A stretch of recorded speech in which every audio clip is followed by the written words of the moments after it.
Tyler, are you there? Hi, Bart. How's it going? Let's do this thing. You got a hand for us? Playing 2-5 at Rivers Displays. Rivers Displays, okay. Yep. There is a $10 button straddle in this hand, and we're playing nine-handed, $950 effective. Nine-handed. 950 effective? Yes. All right. So nine-handed, 950 effective. Rivers Displays, a place I have not played in because it's only been open since what, COVID? A year after COVID? Yeah, I moved here in the middle of COVID, so I don't know exactly when it opened up, but around somewhere in the middle of COVID, they opened Okay. the poker room Cool. up. Yep. So $10 button straddle. I'm in the small blind with Ace of Hearts, King of Spades, and I open to $35. Ace of Hearts, King of Spades. You act first, right? Yes, Okay. yes. So here's acting in the, I like to call this setup the ultra under the gun, right? You're the ultra Yeah, under the gun in the small blind because of the button straddle. It's always debatable whether we say button straddles are good or bad for the game. I've said that I don't know. I go back and forth with it. I don't like button straddles and hold them that much. You might be able to mathematically make a case for saying that the button is still at a disadvantage because he's putting in dead money. All I know is it just tends to make the game worse. yeah. I But, don't particularly like it either. yeah, But nothing I can do about it. right. So I open a 35 under the gun plus two calls, so he's fifth to act, and everyone else folds. So mid position calls, basically, Yeah, right? basically.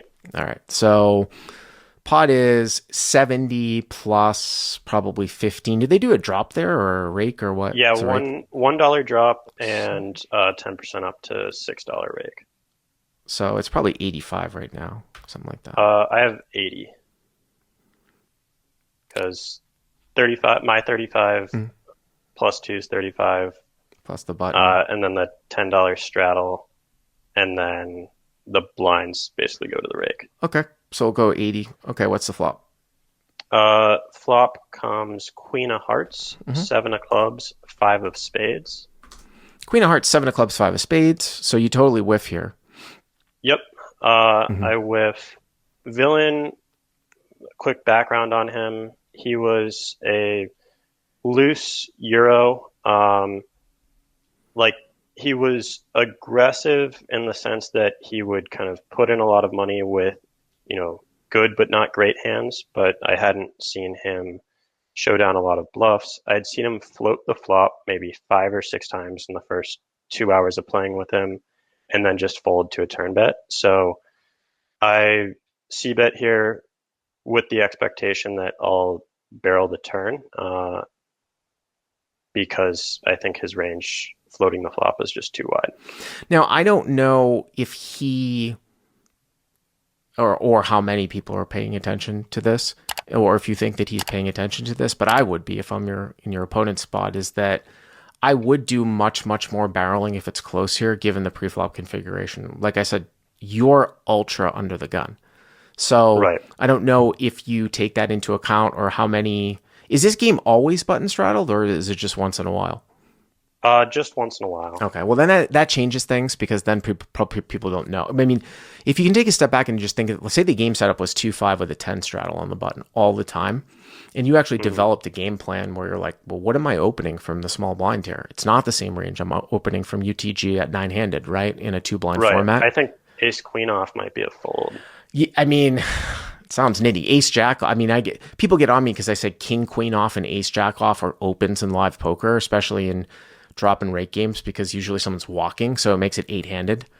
Hmm. And I always open those hands, but those hands are definitely folds. I don't know if they're, I don't know if it's a fold in a live game out of the small blind, but the point that I'm making is that if the game was set up was set up like that, and you actually had a range from the small blind as an open, you're so tight, you can just do much, much more barreling. Anyways, you see bet how much again? 35.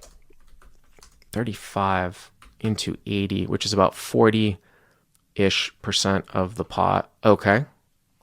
Yep. He calls. So we have 150 going to the turn.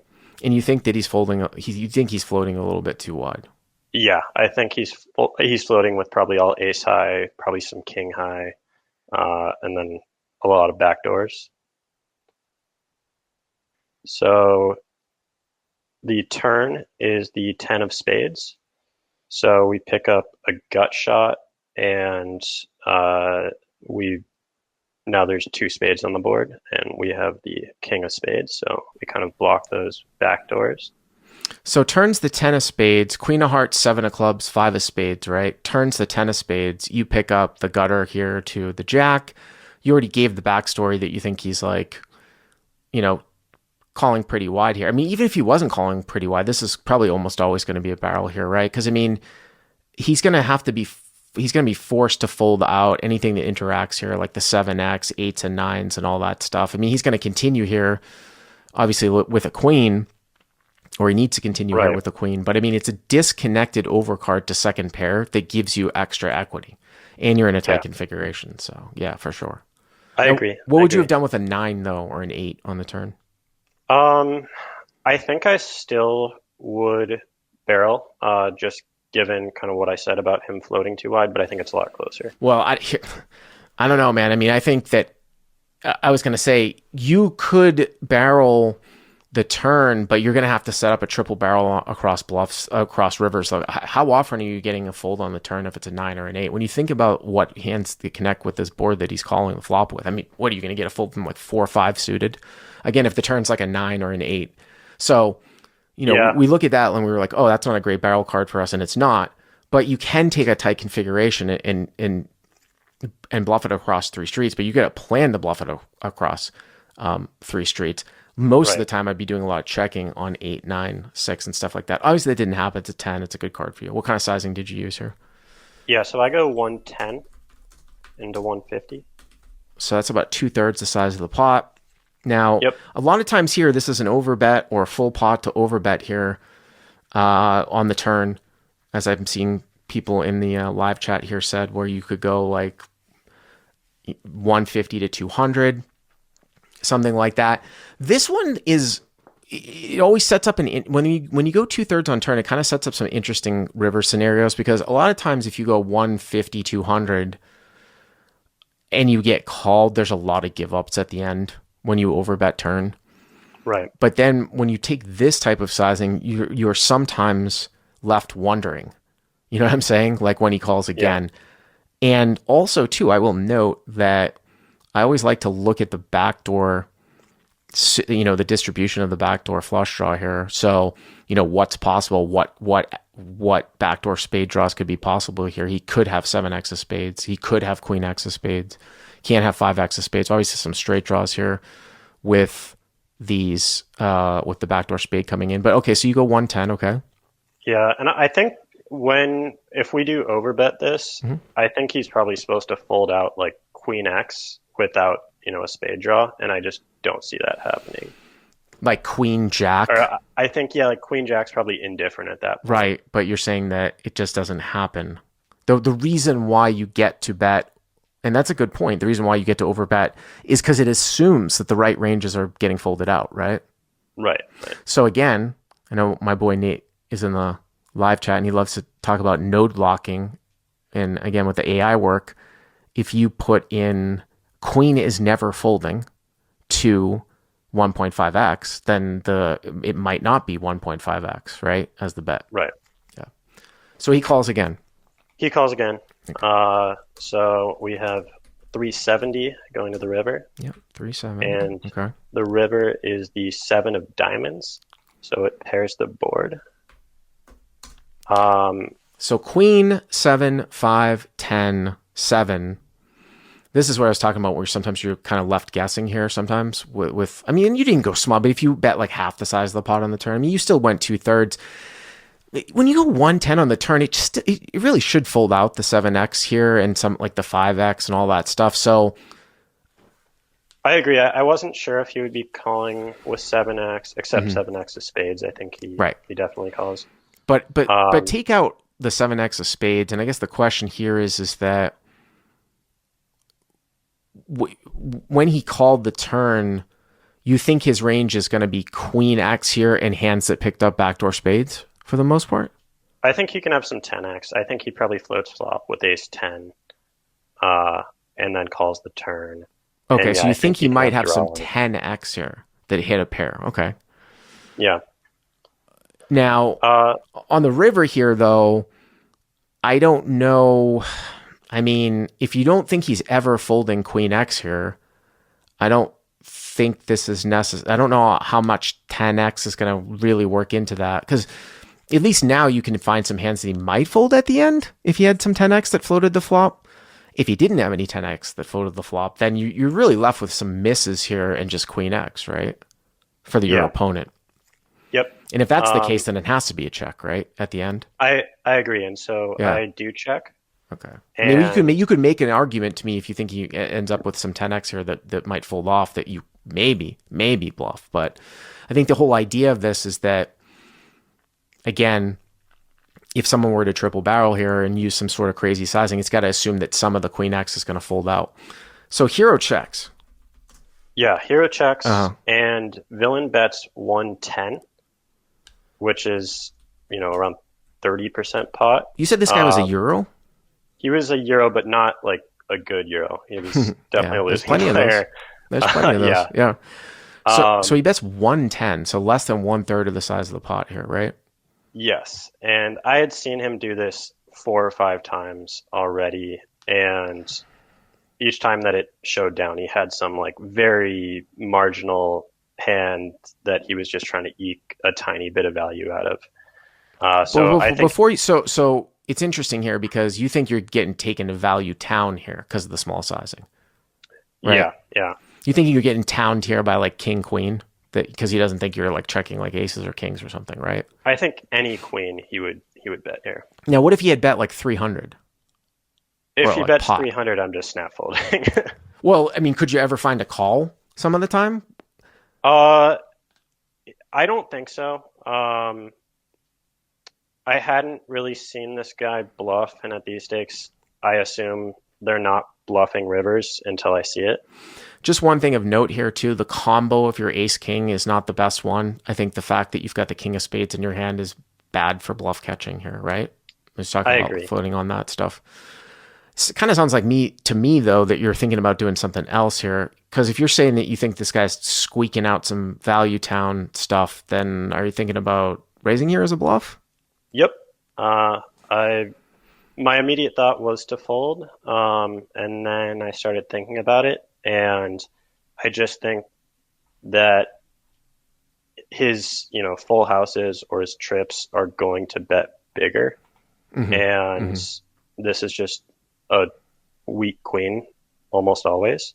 Which is So really interesting because you don't want to do that if you're playing. And we sort of went back, that whole hand that we put up with the 9-10 of diamonds hand. I don't know if you saw it from last week. The worst hand. Is this the worst, played hand ever when the guy had the straight flush? And I said in that hand, it doesn't necessarily matter what you have in terms of the strength of your hand. Sometimes situations warrant where an unbelievably nut hand should be taken for small value. And then sometimes there can be situations where you can have the best hand, but it's nowhere near the nuts, but it's the best, and it should be taken for large value. So the fact that someone would be like changing their bet sizing based upon if they have a boat or just a weak queen is not really supposed to be the way that you play. I'm not saying that it's not true. It's the reality of a lot of live poker, but when you're in that situation, you have to sort of think about that. Now, with that being said, though, if I'm your opponent and I think you're a good enough player where you're betting all 3 streets here with like king, queen plus or ace, queen here, Tyler, and now you check at the end, then I'm going to assume you probably don't have those hands, and then maybe a smaller sizing would be warranted with my entire value range. If you follow me. That's fair. Yeah.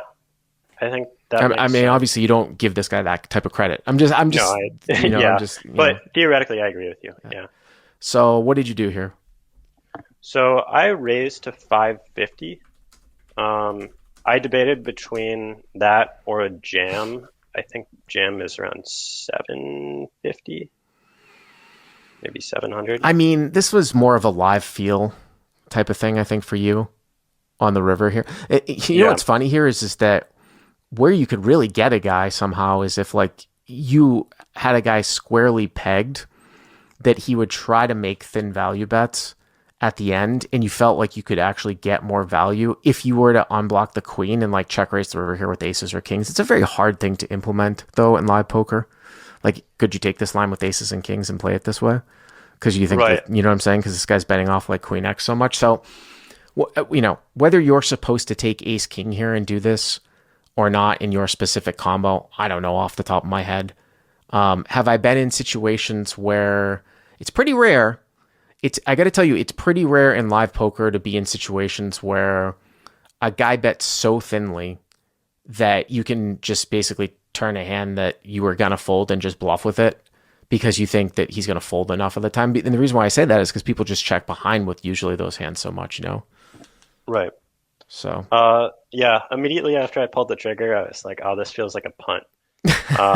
But he tanks for probably 3 minutes, and he's like, if I had a better kicker, I'd call, but I have a bad kicker, and he folds. By the way, too, well, I mean, you got it through. The other thing too is obviously it doesn't seem like this guy's at this level, but you have to also try to figure out what are you trying to represent here. If he actually had a queen here, let's say I had a queen here. Let's say I was doing exactly what I just said, right? I got to the end with a queen. You checked, and I'm like, you know, Tyler doesn't have aces or kings. I'm going to bet. And then all of a sudden you check raise me. I block queens full, right? Yeah.